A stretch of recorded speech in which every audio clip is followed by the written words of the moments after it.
오늘 하나님이 주시는 시편의 말씀의 제목은 내 인생의 주인공은 하나님입니다. 오늘 말씀을 듣고 계신 모든 성도님들이 내 인생의 주인공이, 내 인생의 주인이 왜 하나님이 되셔야 하는지 말씀을 통해 깨달아지시길 바랍니다. 서론으로 들어갑니다. 110편을 보시겠습니다. 너는 내 오른쪽에 앉아있으라. 날씨가 많이 더워졌어요. 또 진짜 봄은 존재하지 않는 것 같아요. 가을도 없고 봄도 없는 것 같습니다. 여러분이 승리해야 한다. 하나님께서 승리를 주신다. 하나님은 우리를 승리하게 하신다. 말은 참 많이 들으셨죠.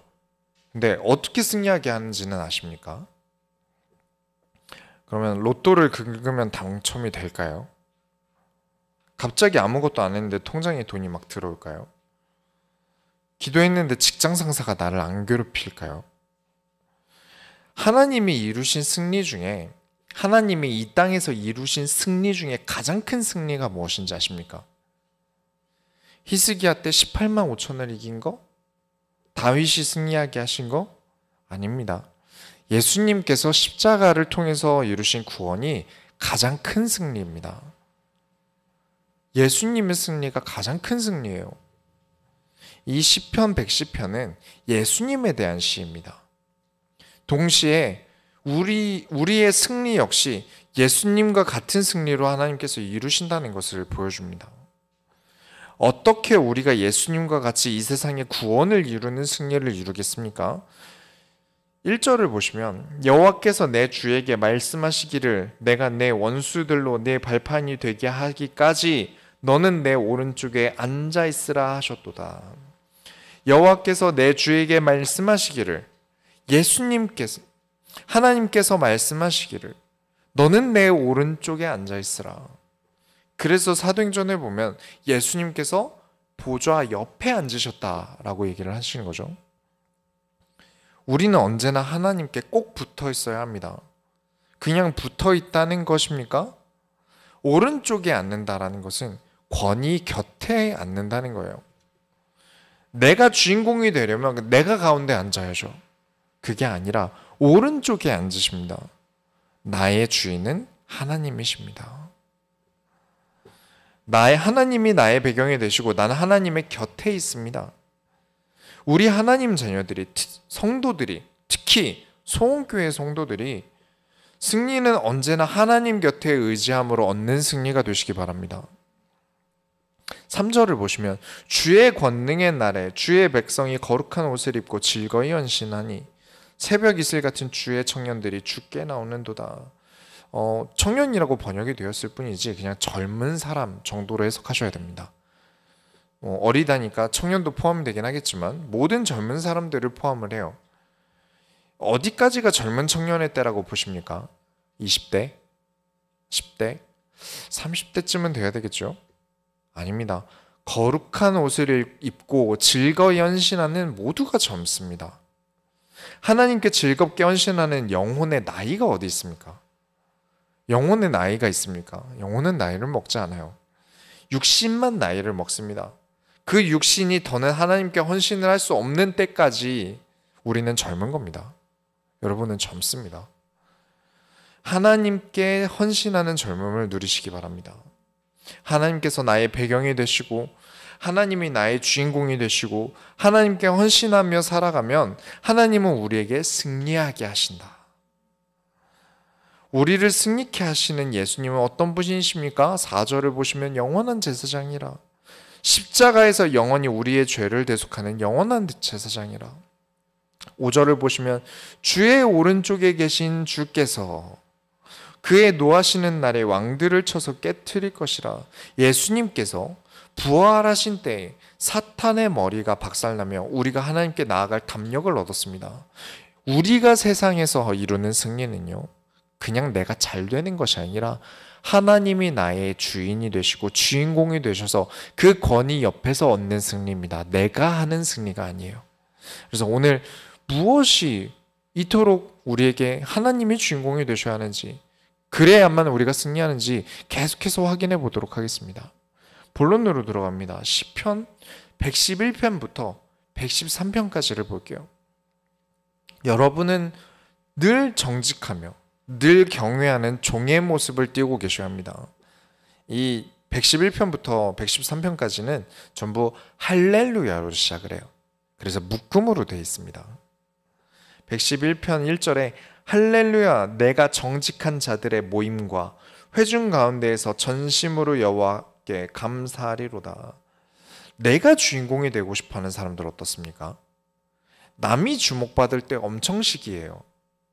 서로 각자 분야가 다르고 이 사람이 잘하는 게 있다면 저 사람이 잘하는 것도 있고 그런 건데 내가 주인공이 안 되면 안 되는 사람이 있나 봐요. 어떻게든 관심을 받으려고 하고 인기를 독차지하고 싶어 하는 사람들이 있어요. 그런 사람이 교회에서 헌신하려고 하면 이게 목회자로서 어려운 게 저는 그런 사람에게 아무것도 시키고 싶지 않아요. 아무리 바쁘고 사람이 필요해도 그런 사람을 헌신하게 두고 싶지 않습니다. 왜냐? 하나님을 팔아서 내가 주목받고 싶어 하거든요. 몸 찬양을 시켜놓으면 그 손과 입은 찬양이라고 하고 있겠지만 그 마음에는 나를 봐, 내가 이렇게 움직이고 있어. 싱어, 노래하는 사람을 시켜놓으면 어떻게 합니까? 손을 들고 눈을 감고 기도하고 기도할 때 무릎 꿇고 엉엉 울면서 속으로는 나를 봐, 멋지지 않냐? 믿음이라고 툭하면 앞에 나가서 남들 안 하는 행동하는 사람들이 있어요. 교회 인싸랍시고 그럴 때가 있는데 속을 보면 알거든요. 이걸 덜어 정직하지 않다고 하는 겁니다. 사람들이 생각하는 정직과 하나님의 말씀에 있는 정직은 다릅니다. 미국의 기독교 문화가 잘못 들어간 게 하나 있어요. 잘못된 정직이 들어갔어요. 무조건 솔직해야 마음이 편하다는 거예요. 그걸 기독교 정신이라고 알고 있어요. 하면 안 되는 말인데 해버려요. 말 때문에 계속 문제가 생겨요. 나의 신앙이 겉과 속이 달라서는 안 됩니다. 진짜 하나님을 주인 삼고 주인공으로 삼고 살아가는 모습을 보이는 게 정직이에요. 겉은 하나님을 섬기는 척하지만 속으로는 이 하나님을 팔아서 내가 인기를 얻겠다. 이게 정직하지 않은 겁니다. 하나님은 눈에 보이지 않습니다. 그렇다는 것은 하나님께서 나에게 하신 모든 역사를 나의 공로로 가로채기 너무 쉽다는 거예요. 사람들은 모르니까요. 하지만 111편의 작가는 모든 것을 하나님의 영광으로 돌립니다. 정말 정직한 사람인 것이죠. 112편 1절에는 할렐루야 여호와를 경외하며 그의 계명을 크게 즐거워하는 자는 복이 있도다. 경외하는 자세를 갖추셔야 합니다. 존경한다면서 막말을 할 수 있을까요? 내가 막말을 할 수 있게 되어 가는 건 그만큼 존경심이 떨어져 간다는 걸 거예요. 여호와를 얼마나 경외하는지, 그의 계명을 지키는 자, 시키는 대로 잘하는 자, 그 정도가 아니라 그게 즐겁기까지 한 자가 되셔야 합니다. 왜 즐거울까요? 하나님께서 시키시는 대로 했더니, 움직였더니 본 게 있는 겁니다. 2절부터 3절을 보시면 112편 2절부터 3절에 그의 후손이 땅에서 강성하며 정직한 자들의 후손에게 복이 있으리로다. 부와 재물이 그의 집에 있으며 그의 공의가 영구히 서 있으리로다. 하나님을 주인공으로 모셨더니 나에게 부가 쌓이는 걸 여러분은 경험하셔야 합니다. 여러분이 증인이 되셔야 돼요. 목사가 증인이 될 수 없는 부분입니다. 목사가 주식 투자해서 증인이 되면 안 되겠죠. 투잡의 증인이 되면 안 되지 않겠습니까? 목회로 돈 번 이야기를 하고 다닌다면 그게 목사이긴 하겠습니까? 아, 목회 이렇게 했더니 돈을 많이 벌었습니다. 여기 계신 모든 소원계 성도들의 이야기가 되시기 바랍니다. 하나님을 따름으로 내가 거부가 되었다. 112편 4절에 정직한 자들에게는 흑암 중에 빛이 일어나나니 그는 자비롭고 긍휼이 많으며 의로운 이로다. 우리 소원교회의 세 가족 1강에 있는 내용이죠. 하나님은 빛이십니다. 그 빛보다 밝은 빛은 없습니다. 그런데 하나님으로 살아가는 나에게 하나님이 일어납니다. 내가 흠이 있어도요, 내가 안 되는 게 있어도 빛이 너무 세면 눈이 멀어버려요. 사람들이 내 흠이 보이지 않습니다. 흑암 중에 빛이 일어나나니. 그렇다면 깨달아지는 게 있겠죠. 내가 이렇게 헐벗었는데, 뭣도 아닌 사람인데 하나님이 나를 빛으로 가려주셨구나라는 걸 알게 됩니다. 그래서 하게 되는 말이 무엇입니까?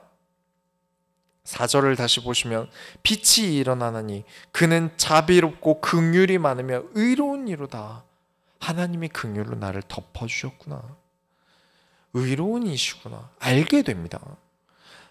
또 113편 1절부터 3절을 보면 할렐루야 여호와의 종들아 찬양하라. 여호와의 이름을 찬양하라. 이제부터 영원까지 여호와의 이름을 찬송할지로다.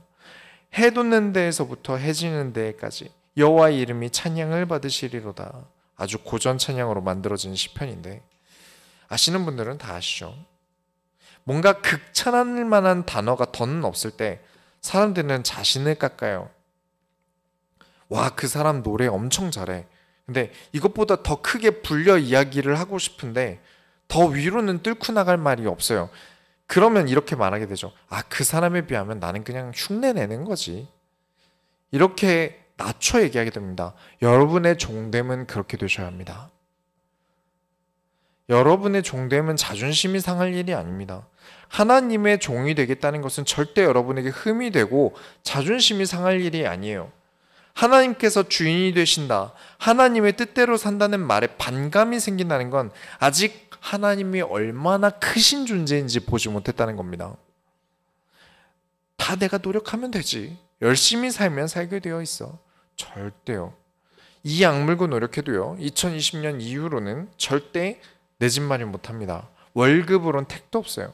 하루하루 벌어 먹고 사는 거예요. 노력으로 된다고요? 퇴직금까지 자녀들 대학 보낼 때 쓰고 남은 돈 하나 없이 노는 어쩌시게요? 우리는 하나님 나라의 지원 없이는 살아갈 방법이 없습니다. 그런데 그 하나님이 작아 보이니까 내가 열심히 살아보려고 하고요. 하나님의 종으로서 살지 않는 겁니다. 언제까지 우리가 지원을 하나님께 받아야겠습니까? 이제부터 영원까지 우리는 하나님께 붙어 살아야 합니다. 제외되는 시기가 없어요. 해 돋는 데부터 해 지는 데까지. 하나님을 경외하는 종의 모습으로 하나님께서 주시는 부유함을 여러분이 얻으실 것인지, 내 노력으로 살다가 다 부러진 인생을 살 것인지 여러분 결정하시기 바랍니다. 두 번째로 시편 114편을 보시겠습니다. 여러분은 하나님의 최고의 소유예요. 여러분은 하나님 최고의 소유입니다.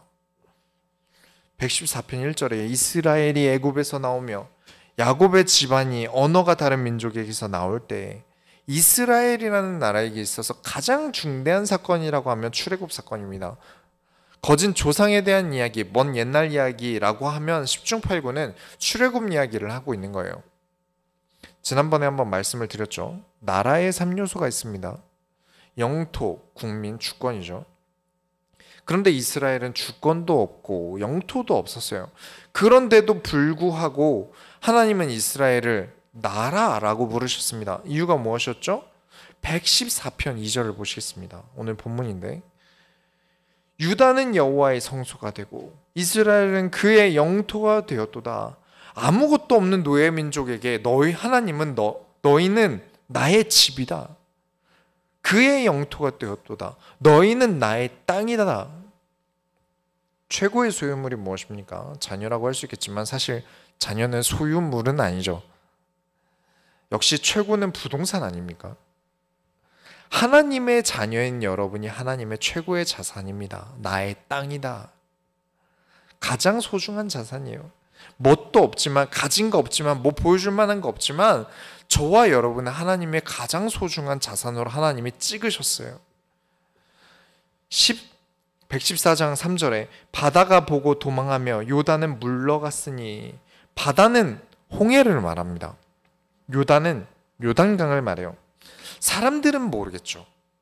하나님의 소유가 됐든 안 됐든 알 바입니까? 보이지도 않는데요. 그래서 많은 사람들이 신앙생활을 별거 없게 보는 거죠. 교회 다녀봤자 뭐해? 나에게 무슨 이득이 돼? 그런 말이 있어요. 문신한 사람은 건드려도 만두기는 건들지 말란 말이 있어요. 문신은 눈에 보이지 않습니까? 온몸에 까맣고 험악한 게 티가 나는데 만두기라는 게 뭔지 본 적 없는 사람이 대부분일 거예요. 뭔지 모르시죠? 저도 실제로 본 건 처음이었어요. 저희 도장 관장님 보는 게 처음이었어요.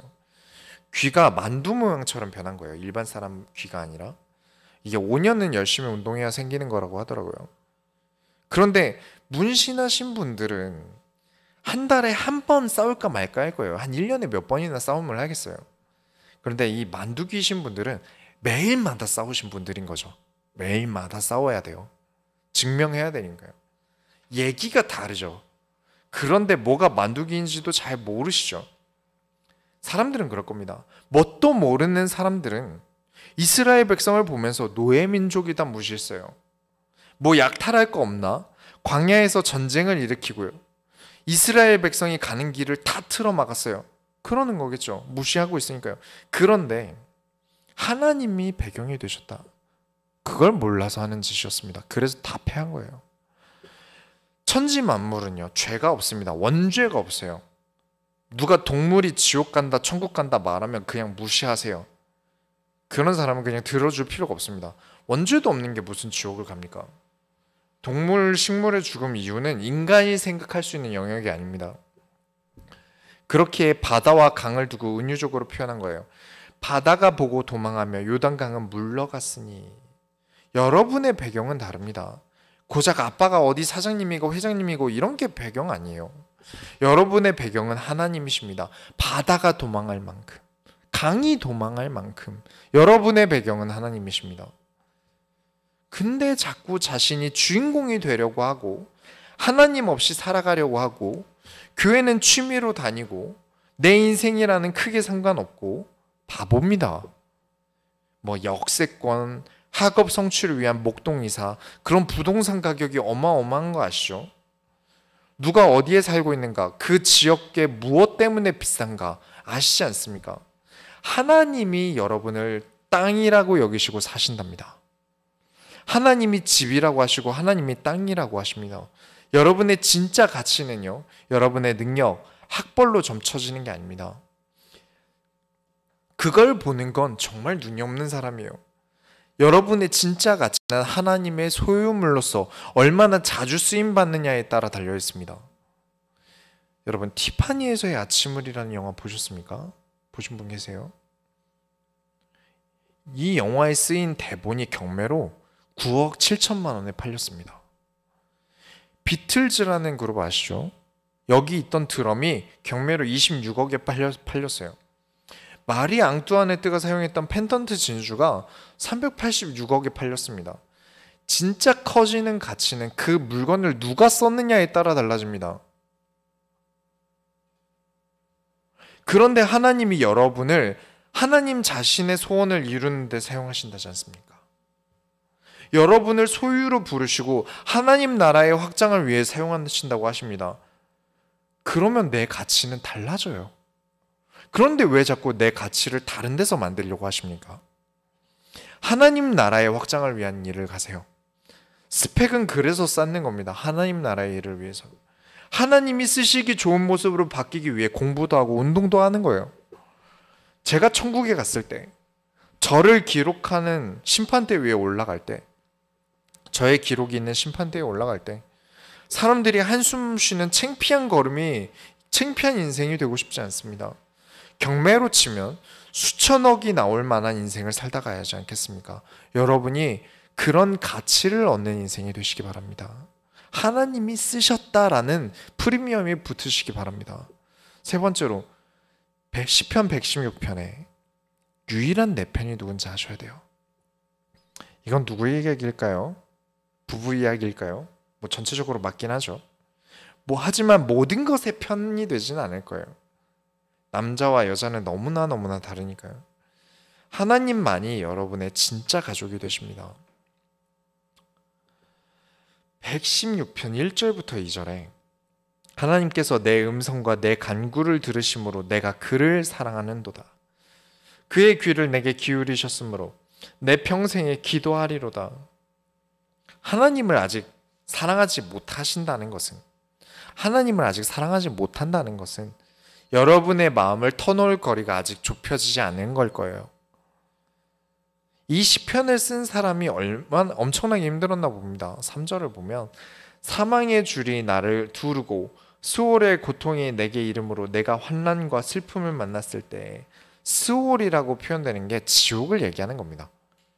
얼마나 큰 고통이 있었으면 이런 말을 했을까요? 10절부터 11절에 내가 크게 고통을 당하였다고 말할 때에도 나는 믿었도다. 내가 놀라서 이르기를 모든 사람이 거짓말쟁이라 하였도다. 사람을 믿었어요. 친구를 믿었어요. 가족이라 하는 형제라는 사람을 믿었어요. 그러다 당할 때도 그 사람이 그럴 리 없어. 나는 믿었도다. 여러분 혹시 조이팔이라는 사람 기억하십니까? 2008년에 도망친 사람이죠. 이 사람이 사기로 입힌 피해 금액이 5조 원, 그리고 3만여 명 정도가 사기를 당했다고 하니까 거진 우리 주변 대부분의 사람들이 그때 당시에 사기를 당했던 거겠죠. 이 영상을 좀 보니까 엄청 울고, 또 어떤 사람은 그럴 리가 없다면서 현실을 부정하고, 충격으로 죽으신 분도 계시고, 참 안타까운 사건이었어요. 여러분, 사람을 믿으십니까? 사업을 하겠다는 분들 중에 제일 위태위태하고 무서운 분들이 인맥만 믿고 사업을 하시는 분들이에요. 위태위태해요. 그 사업을 지켜나갈 힘이 본인에게는 없어요. 사람 마음은 수도 없이 변동이 생기고 보고 있기 참 불안해요. 내가 식당을 차린다 라고 하면 주방장이 당장 그만두면 식당 접으실 겁니까? 바로 사장님이 투입해서 요리를 할 수 있어야 돼요. 사업이란 건 그런 겁니다. 목회도 기본적으로 배워야 할 것을 못 배운 목회자분들이 종종 사고를 치시더라고요. 큰 교회에 있을 때는 다 누가 해주지 않습니까? 나는 사람 관리랑 설교만 하면 돼요. 그러다 개척을 하러 딱 나오면 뭘 해야 할지 모르니까 전에 있던 큰 교회에서 사람을 어떻게든 데려와야 되는 거예요. 그래서 그럴 만큼 정말 아무것도 할 줄 모르는 거죠. 사람만 의지해서 사는 게 그만큼 참 위태위태하고 불안한 겁니다. 사람만큼 불안한 게 없어요. 언제 내 뒤통수를 칠지 몰라요. 그래서 이 116편을 쓴 사람은 말합니다. 사람만 믿다가 실패하고 하나님께서 건지신 이후에 삶을 얘기합니다. 12절부터 14절에 내게 주신 모든 은혜를 내가 여호와께 무엇으로 보답할까? 내가 구원의 잔을 들고 여호와의 이름을 부르며 여호와의 모든 백성 앞에서 나는 나의 서원을 여호와께 갚으리로다. 더는 나를 위한 삶을 살지 않겠다. 나의 서원을 여호와께 갚겠다. 부모도 나를 버릴지라도 여호와는 나를 버리지 아니하셨다. 나는 하나님을 위해 살겠다. 17절 18절에 내가 주께 감사제를 드리고 여호와의 이름을 부르리로다. 내가 여호와께 서원한 것을 그의 모든 백성이 보는 앞에서 내가 지키리로다. 내가 주인공인 삶, 내가 사람이 주인공이 되는 삶, 그 삶을 살아가는 사람이라면 이미 하나님의 사람은 아닌 겁니다. 솔직히 말하면 하나님을 아직 못 만났어요. 만나긴 했는데 스쳐 지나갔거나 아직 하나님인지 뭔지 가물가물하게 멀리서 봤거나 보긴 봤는데 제대로 보지 못하고 엄청 아는 척하는 거죠. 연예인 실물 보셨습니까? 얼굴 진짜 작고 엄청 예쁘고 잘생기고 옷도 엄청 잘 입고 본 간증이 나올 거예요. 그렇죠? 진짜로 하나님을 봤는데 내가 어떻게 하나님보다 앞서 나가겠습니까? 진짜로 하나님을 받고 하나님이 나에게 하신 일들을 보았고 경험했는데 내가 주인공이 되려고 하겠습니까? 여러분, 결론을 내리겠습니다. 여러분이 하나님 앞에 선다면 어떻게 될까요? 성경에 있는데 잘 모르시더라고요. 우리가 하나님 앞에서라는 말을 많이 썼는데 성경에서 하나님 앞에 서면 사람이 어떻게 되는지 잘 모르시는 분들이 많으시더라고요. 오늘 알려드리겠습니다. 어디 있냐면 이사야 6장에 있어요. 여유가 있으시면 한번 펴보시면 좋겠습니다. 하나님께서 이사야를 부르셨어요. 그냥 부르신 게 아니라 직접 자신의 모습을 이사야 앞에 보여주셨어요. 이사야가 어떤 사람이냐면 가장 그리스도를 많이 예언한 선지자입니다. 나라가 위기의 순간에 있을 때 정말 많은 일을 겪고 순교까지 하게 된 선지자예요. 이사야가 쓴 선지서 몇 장인지 아십니까? 66장이에요. 그래서 대선지서라고 합니다. 이런 선지자라면 얼마나 깨끗하겠습니까, 사람이? 그런데 이런 이사야가 하나님 앞에 딱 서자마자 무슨 말을 하냐면 6장 5절에 그때 내가 말하되 화로다 나는 망하게 되었도다 나는 입술이 부정한 사람이요 나는 입술이 부정한 백성 중에 거주하면서 만군의 여호와이신 왕을 배웠음이로다 하였더라. 하나님을 눈앞에서 보니까 나는 망했다. 나는 하나님 앞에 서기에는 너무 부정한 사람이다. 이사야가 이런데 우리는 어떻겠습니까? 하나님을 뵙자마자 와 뭐라고 표현할지 모르겠을 거예요. 그래서 가장 낮게 나를 낮춰 부르려면 별 수 없어요. 그래서 여러분은 종의 형태를 띠셔야 하는 겁니다. 더 높게 설명할 방법이 없기 때문에 나를 가장 낮춰야 돼요. 그래서 하나님의 자녀가 되어서 하나님을 가깝게 만나는 사람들은 종으로서 살아갑니다. 주인공으로 살아가지 않는다는 겁니다. 하나님의 크심을 알기 때문에 종답게 겸손할 수밖에 없는 삶은 정직할 수밖에 없는 거예요. 6절부터 7절에 6장 6절부터 7절에 그때 그 스랍 중에 하나가 부젓가락으로 제단에서 집은 바 핀 숯을 손에 가지고 내게로 날아와서 그것을 내 입술에 대며 이르되 보라 이것이 내 입에 닿았으니 내 악이 제하였고 내 죄가 사하여졌느니라 하더라. 이 스랍이라는 게 뭐냐면 천사를 말합니다. 이사야가 와 난 끝났어 난 망했어 와 큰일 났다 이 꼬라지로 어떻게 하나님을 배웠나 하고 있는데 천사가 이사야에게 다가옵니다. 그리고 하나님의 제단 숯을 꺼내서 내 입에 대어요. 이사야의 입에 댑니다. 얼마나 뜨겁겠습니까? 그러면 나에게 고통이겠죠. 그런데 천사가 이렇게 말합니다. 이것이 네 입에 닿았으니 네 악이 사하여졌고 네 죄가 사하여졌느니라. 제단이라면 하나님께 제사를 드릴 때 쓰는 제단이겠죠. 하나님께 드리는 것을 태웁니다. 그런데 입에 제단 수술되었다는 것은 너는 하나님의 것이다. 하나님께 드려버렸어요. 그렇게 되니까 어떻게 됩니까? 너는 하나님의 소유다. 네가 죄가 많았건 어찌 되었건 하나님은 너를 자신의 소유로 가지셨다. 그러니 너는 깨끗하다. 너는 죄사함을 받았다. 그렇게 하나님의 소유가 되는 겁니다. 그리고 바로 다음에 무슨 구절이 있냐면 6장 8절에 내가 또 주의 목소리를 들으니 주께서 이르시되 내가 누구를 보내며 누가 우리를 위하여 갈고 가시니 그때 내가 이르되 내가 여기 있나이다 나를 보내소서 하였더니 그냥 하나님의 장식품으로 남지 않습니다. 하나님 자녀 끝이 아니라 하나님께서 필요하신 일에 하나님이 보내시는 일에 자원하여 나갑니다. 내가 여기 있나이다 나를 보내소서. 진짜 하나님을 가까이 하는 사람은 이렇게 됩니다. 진짜 하나님을 내 삶에서 만난 사람은 이렇게 돼야 정상입니다. 내가 주인공이 되려고 한다? 아직 멀었어요. 하나님이 원하신다지 않습니까? 이런 나를 깨끗하다 하시는데요. 너무 부족한 나를 하나님이 깨끗하다 치시는데요. 하나님이 필요하다 하시는 일이 있는데요. 그러면 해야죠. 제가 하겠습니다. 하나님 앞에 헌신하는 게 즐겁지 않다. 하나님께서 시키신 일을 선뜻 하고 싶다는 생각이 들지 않는다. 하나님께서 내게 이루신 것들을 내가 했다면서 당당하게 공을 가로챈다. 전부 어리석은 자는 하나님이 없다 하는도다. 어리석어요. 내 가치에 프리미엄이 붙는 걸 안 해요. 하나님이 이때 사용하셨다. 얼마나 큰 프리미엄이 붙겠습니까?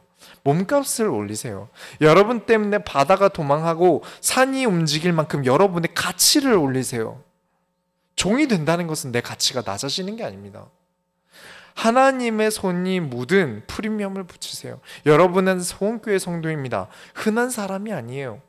그러려면 반드시 하나님이 주인공인 인생을 사셔야 합니다. 내 가치가 높은 게 아니라 하나님의 가치가 높기 때문인 거잖아요. 똑같은 종이인데 영화에서 쓰인 대본이 경매로 9억 7천이 됩니다. 똑같은 진주인데 마리 앙뚜아네트가 썼다고 386억이 뜹니다. 하나님이 쓰신 우리의 인생은 얼마가 붙겠습니까?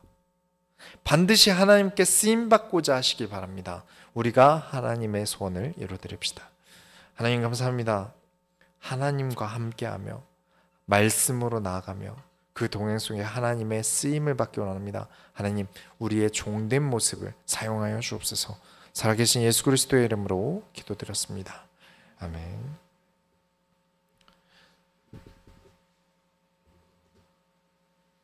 찬송가 430장 찬양하시면서 준비하신 헌금을 하나님께 드립니다.